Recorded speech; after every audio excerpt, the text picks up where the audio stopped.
Salam əziz şagirdlər, bugünkü mövzumuz feildir.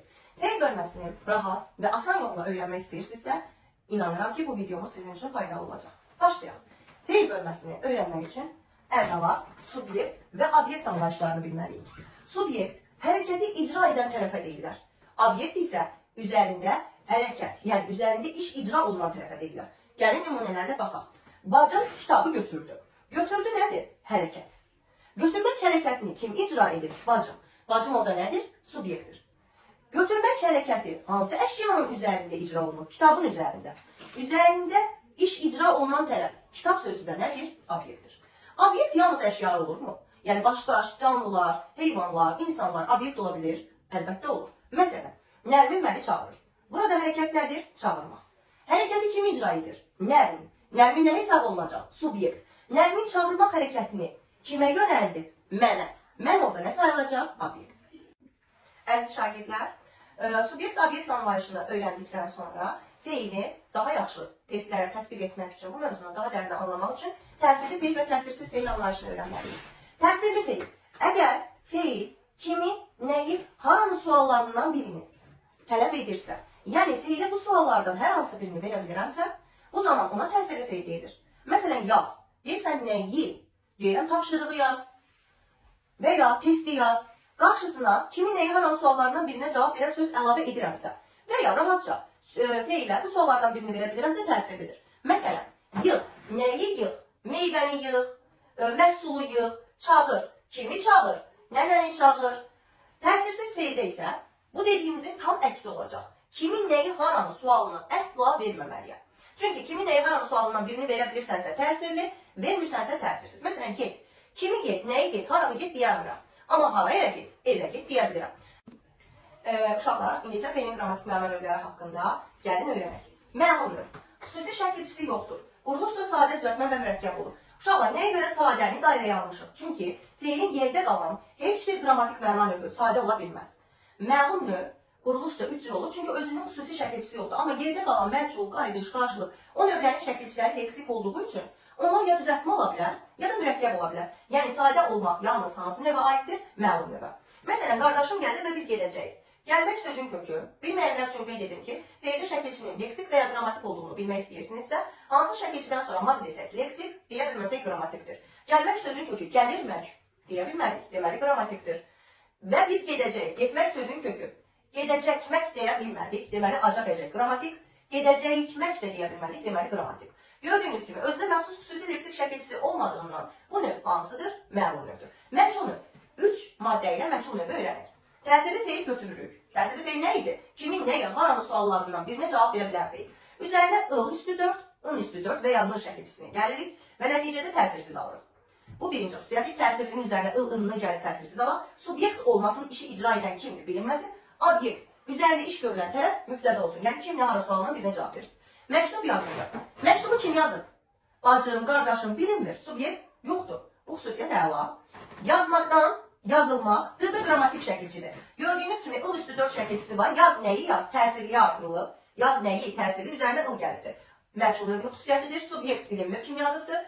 Və daha sonra uşaqlar məktub yazıldı, kim yazdığı bilinmədi. Obyekt mübtəda olsun. Yazılmaq hərəkəti nəyin üzərində icra olunur? Məktubun üzərində. Məktuba sual verib nə yazıldı? Məktub. Kim nə harada nəyi sualdı? Mübtədanı. Gördüyünüz kimi obyektimiz, yəni məktub sözümüz də cümlənin mübtədası oldu. Qayıdış növ. Eyni ilə məchulun düsturudur. Təsirli üzərinə gəlinsin ıl, ın şəkilçisi. Bəs müəllim, bunu necə fərqləndirək deyirsinizsə, məchulun subyekti olmurdu. Qayıdışda subyekt var. Hətta o subyekt işi öz üzərində icra edir. Məsələn, hava açıldı. Hava açıldığı zaman qapı deyil ki, onu gedib kimsə açsın. Öz başına açılır. Yəni, hava işi öz üzərində icra edir. Həmçinin açmaqdan açılmaq, açıldırmaq demək olmur da qrammatik. Tərkibində ıl üstü 4 var. Il üstü 4. Aç nəyi? Təsirli. Təsirin üzərinə ıl üstü 4 gəlirsə və hava öz başına açılır. Bu hansı qrammatik məna növüdür? Qayıdış növ. Qarşılıq növ feillərə keçək. Qarşılıq və birgəlik növ o qədər rahatdır ki. Uşaqlar, qarşılıq növ feillər təsirli feilin üzərinə ış üstü 4 və ya şı artırmaqla yaranır. Məsələn, yaz. Yəni təsirli olduğunu yoxlayaq. Yaz nəyi? Yaz nəyi deyə bildim. Və ya öyrənmişdik ki, kimin nəyə haranı suallarından birini feilə verə biliriksə, necə feildir? Təsirli. Yaz təsirli feildir, üzərinə ış gəldi, yazışdılar. Artıq necə növ yarandı? Qarşılıq növ. Hansı növ? Qarşılıq növ. Rəfiqələr yazışdılar. Və yaxud gəlin birinə də baxaq. Görüşdülərə gəlin baxaq. gör, kimi gör, neyi gör diyebilirim təsirli. Görüşmek, təsirin üzerine ış geldik. Təsirli üzerine gelsin ış hansı növdür? Qarşılıqdır. Görüşdümək demək olmur qrammatik, nerede her bir versiyada qrammatik. Təsirli üzerine gelsin ış ya da şı qarşılıqdır. Bəzi uşaqlar birgəlik növ təsirsizin üzerine ış və şı gəlməkdən yaranır. Mesela deyirəm gül. Kimi gül, neyi gül? Haram gül deyəmirəm. Kimə gül? Neye gül? Hadiseye gül. Neye? Neye dedimse eğer, kimi neye haram diyemedimse necə deyildir təsirsiz? Təsirsizin üzerine ış üstü 4 gelmişik, gülüşdülər. Təsirsizin üzerine ış üstü 4 gelen hansı növ yarandı? Bir gəlik. Uşaqlar gülüşdülər. Qarşılıq növ bütün şəxslər üzrə dəyişebilirdi. Mən yazışdım, sen yazışdın, o yazışdı, biz yazışdıq, siz yazışdınız, onlar yazışdılar. Ama birgəlik növ ise yalnız bütün şəxslərin cəmində işlənəbilir. Çünki mən gülüşdüm, sen gülüşdün, o gülüşdü deyəmirsən. Biz gülüşdük, siz gülüşdünüz, onlar gülüşdülər deyebilirsiniz. Gördüğünüz gibi yalnız bütün şəxslərin cəmində işlənir. Uşaqlar, feilin qrammatik məna növləri ilə bağlı bəzi qeydlərə nəzər salaq. Deməli, toplaşmaq və yığışmaq feillərinə nəzər salsaq, topla nəyi topla, yığ nəyi yığ, təsirli feillərdir, çünki feillər nəyi sualını verə bilirik. Biz də bilirik ki, təsirli feilin üzərinə ış və ya şı şəkilçisi gəlsə, hansı növ yaranırdı? Qarşılıq növ. Amma istisna olaraq toplaşmaq, yığışmaq, qarşılıq yox, birgəlik növdür. Qeyd 2. Geyinmək, soyunmaq. Məsələn, soy nəyi, soyun nəyi? Təsirlidən təsirlidir.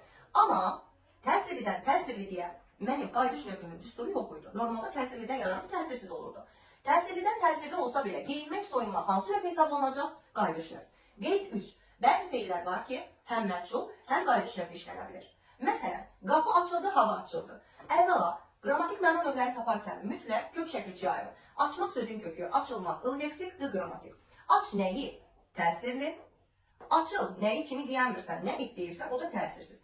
Təsirliyə ıl üstü 4, ın ya da nı artırıb təsirsiz yaradırdıqsa, məchul və qayıdışın düsturuna uyğun gedirdi. Qapı açıldı, qapını açan subyekt bilinmir. Kim gəldi qapını açdı? Ona görə bu nədir? Məchul növ. Hava açıldı, hava öz başına açıldığı üçün, subyekt işi öz üzərində icra etdiyi üçün hansı növdür?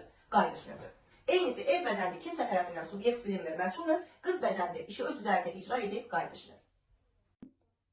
Uşaqlar, indi isə icbar növə keçək. İcbar növ çox rahatdır. Çünki burada subyekt artıq işi özü icra etmir, bir başqasına icra etdirir. Yəni, icbar növ feilin işləndiyi cümlələrdə baxacaqsan ki, burada subyekt özü xanım xatın dayanıb bir qıraqda işi bir başqasına elətdirir. Məsələn, qabları yudurtdu, evi təmizlətdi, tapşırığı yazdırdı, quyunu qazdırdı, meyvələri yığdırdı. Heç birini özü eləməyib, başqasına elətdirir. Bir, bu məzmundan tutur və düsturuna baxaq.